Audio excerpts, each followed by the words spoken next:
Greetings everybody. Welcome to the video that is all about shapes. In this video what we're going to do is talk about the different kinds of shapes and how they're used in visual arts. First, let's discuss the three different types of shapes. We have geometric shapes, and those are ones that have mathematical names like triangle and rectangle. Then we have organic shapes, and those are shapes that come out of life, like our happy customer here or the moon. And finally, we have freeform shapes, which are those shapes which don't really have a name, like that little squiggle or this little blob. Now, this may seem like a kind of obvious category, but later in the show, I'm going to show you how freeform shapes are more than just these kind of random things that we have a hard time naming. So, shapes on their own are fine and dandy, but it's probably a better use of our time to talk about how we use these shapes when we're making visual arts. Alright everybody, so I am going to show us how we can use organic shapes, that is, shapes that come out of life, to create a foreground, a middle ground, and a background.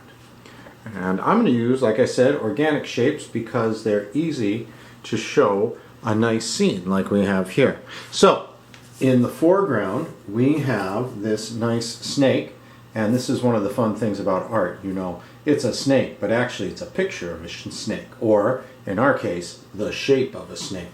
And in the middle ground, we've got our organic shape of the tree and the mountains, and in the background, we've got our organic shapes of clouds and the moon.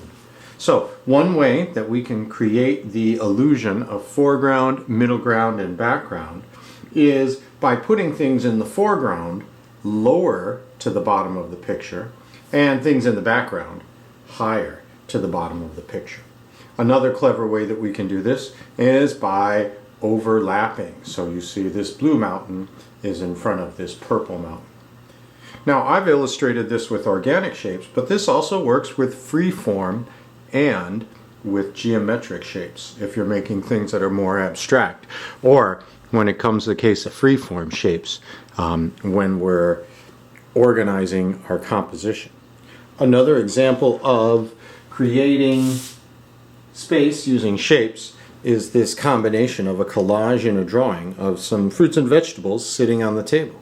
In the foreground you can see the banana, in the middle ground you can see the apple and the broccoli, and finally in the background our window with a nice sunset going on behind it.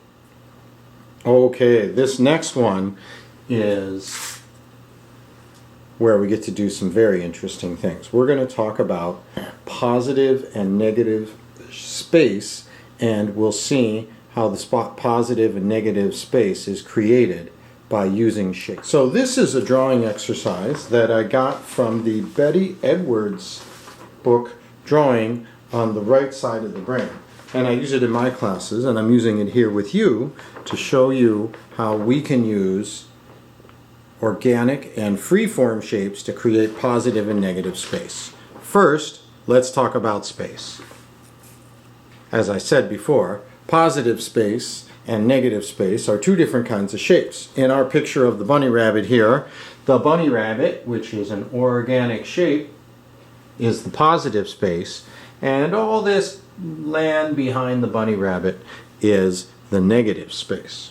So once we have an image that we want to work with, we can draw our bunny rabbit a couple of different ways until we get the hang of it. That's what I like to do, is draw it 2 or 3 or 4 times until I get the hang of it. And you can see down here I've got my bunny rabbit, which is the organic shape, and then this background, the negative space, which turns out to be a freeform shape.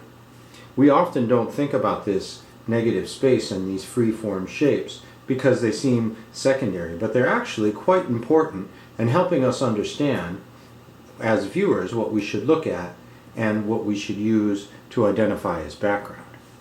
So once we've organized our positive and negative space in organic and free-form shapes, then we can use paper and cut out the negative space, paste it onto a nice paper, this one's my favorite here, so that we actually create the positive space, which is an organic shape, by organizing the negative space, which is a free-form shape.